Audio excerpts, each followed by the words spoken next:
The celebration of Buddha's birthday for the year 2550 of the Buddhist era began with the lighting ceremony at Seoul City Hall.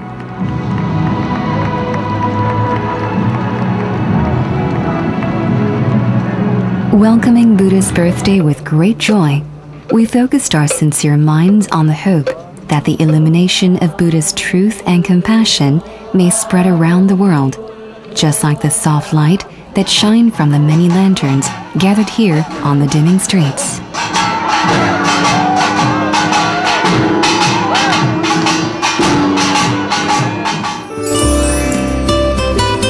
The exhibition of traditional lanterns was held at Bomunsan Temple. In the spirit of the motto for this year's celebration, that a child's mind is the Buddha's mind, the lanterns were crafted with the intention of harmonizing the innocence of a child with the love of the Buddha.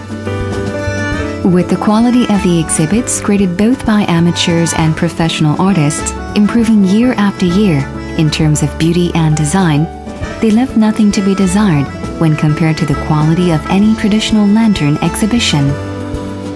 A few of the award-winning exhibitions that deserve mentioning in this year's lantern-making contest include those with a drum-beating Sudana, a family of lantern makers, and the monk's dance. These splendid traditional lanterns seem to radiate a fragrance of a beautiful tradition that would not soon fade away.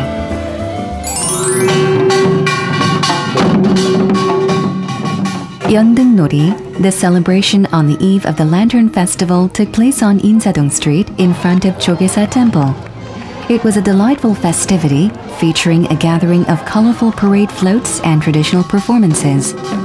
Floats and parade-sized lanterns of various shapes were carried high by lay and monastic Buddhists alike, capturing the public's attention with their novelty and splendor.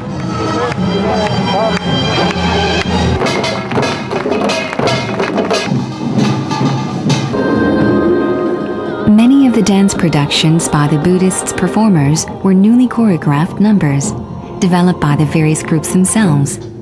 Such novelty, skill, and excitement brought a sense of freshness, uniting performers and spectators in the wonderment of their creative activity.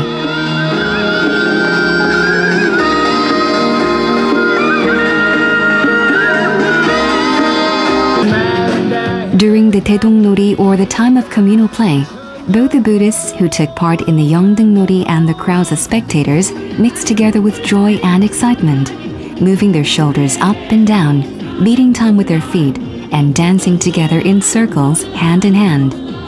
This prelude to the Lotus Lantern Festival, with its creative songs and dances, brought an exciting opening to the festivities and left everyone eager for the next day's main festival.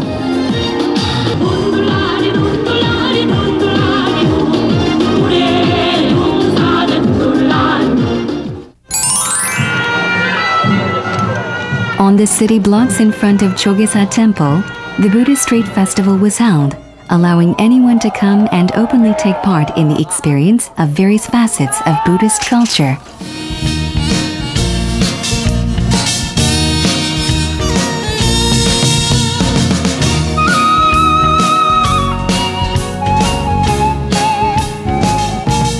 The lantern-making contest for foreigners was one of the most popular corners of the street festival.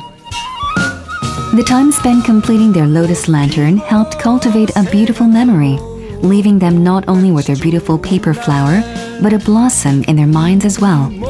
The participants displayed much enthusiasm for learning about Buddhism.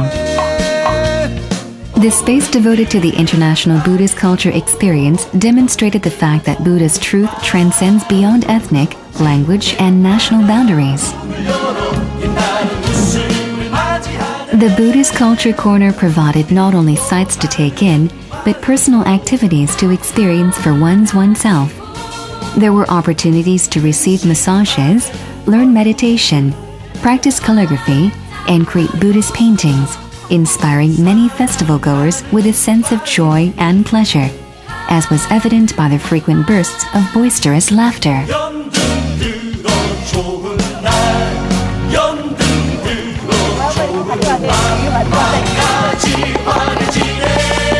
Through the experience of personally painting Buddhist pictures, beating drums, and tasting temple food, Buddhists and non-Buddhists alike could bask in the glow of Buddhism's attractive power.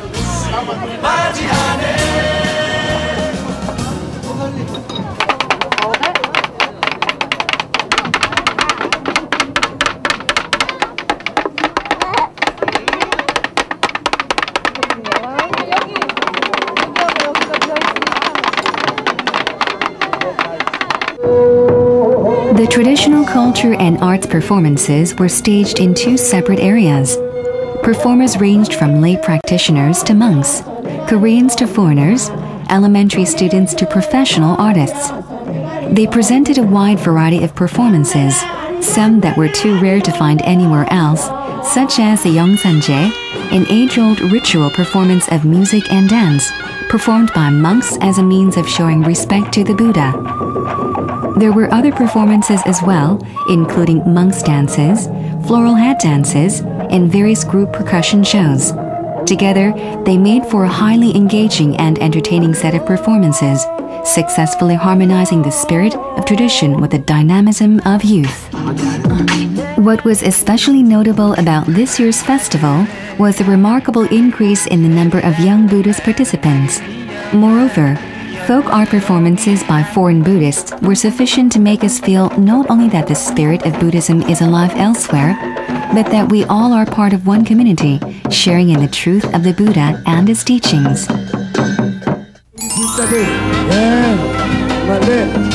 The Lotus Lantern Buddhist ceremony was attended by over 50,000 Buddhists, comprised of child and adult members of various Buddhist organizations from many temples in the area. They welcomed the festival with clear smiles, tender laughter, and immaculate minds. The festival commenced with singing and dancing in waves of colorful and brilliant lanterns. It was this beauty of the Lotus Lantern Festival that revealed the immaculate Buddha's nature, cherished naturally in each of our minds, mutually inspiring us. Exalted with this sense of collective joy and delight, Buddhist revelers leapt up and down in jubilation. Heeding the notion that a child's mind is the Buddha's mind, festival participants looked into each other's eyes with open smiles, and the mass of people gradually plunged into the ocean of the Buddha's truth.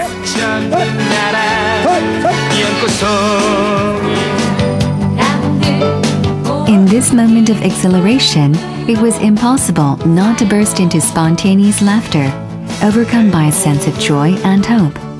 Sharing the Buddha's mind and truth with one another, they become one, embracing each other with their hands held together.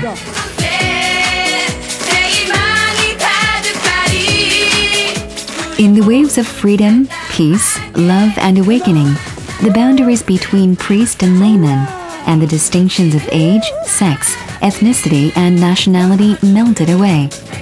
As such, the festival was a vibrant manifestation of the magnificently interconnected world depicted in the Avatamsaka Sutra.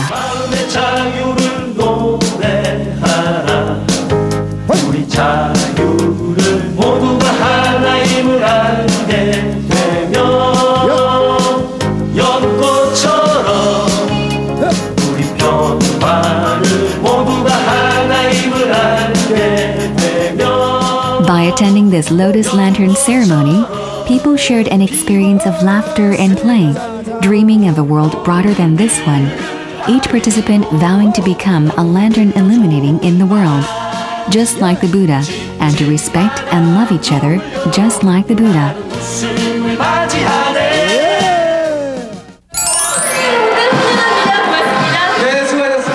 The Lantern Parade, undertaken in celebration of the birth of Sakyamuni Buddha, commenced from Dongdaemun Station. It continued through the streets of Seoul and ended at Jogesa Temple. The gorgeous and mirthful street festival was preceded by a grand entrance, and then followed by hundreds of thousands of marching lanterns, carried by representatives from various temples, as well as by members of various Buddhist organizations organized by hobby, occupation, or school. In addition, not only Korean Buddhists, but Buddhists from Burma, Nepal, Sri Lanka, and Thailand joined in as well, enlightening us to the true meaning of unity and peace. Always maintaining a dynamic nature, the Lotus Lantern Festival is not only a traditional festival, but one of the most modernized and future-oriented ones of its kind. Its magnificence, diversity, and skill in presentation never fails to draw large numbers of the participants and spectators. This is why the Koreans and foreigners who gather to watch offer their congratulations and applaud the festival with great enthusiasm. One of the most enchanting aspects of the Lantern Parade, perhaps even more impressive than the larger floats, is the multitude of smaller lanterns that came in various shapes that parade participants were holding in their hands. Beyond the creativity and beauty of these lanterns, the fact that participants were carrying lanterns of their own making only served to make each participant feel more special and invested in the celebration. All combined, it made for one grand panorama of lanterns and an incredible spectacle of a parade.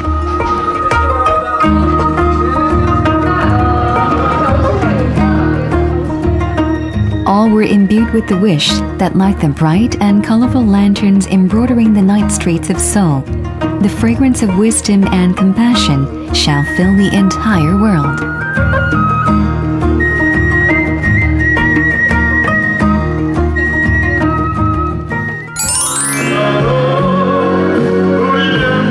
The final event of the Lantern Parade was the Daedong Celebration of Unity and Hope.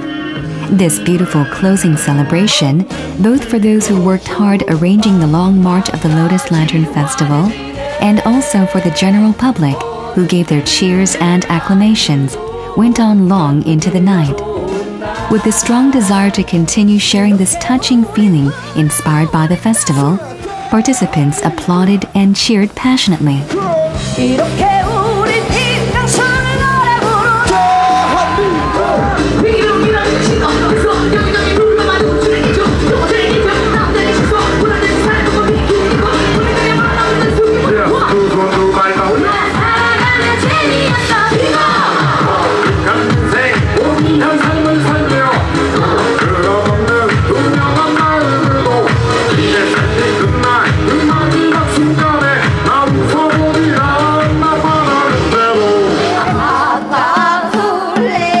Like old friends, they held their hands together and put their arms around each other's shoulders, leaping and dancing, running in circles, forming long lines that twisted around and through the mass of revelers.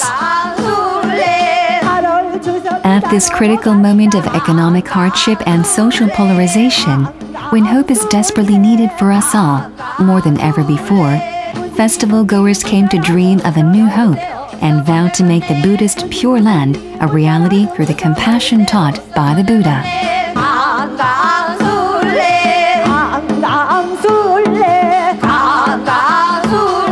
The Lotus Lantern Festival continues each year through the participation not only of Korean Buddhists, but also foreign Buddhists and members of the general public, both Korean and foreign as well.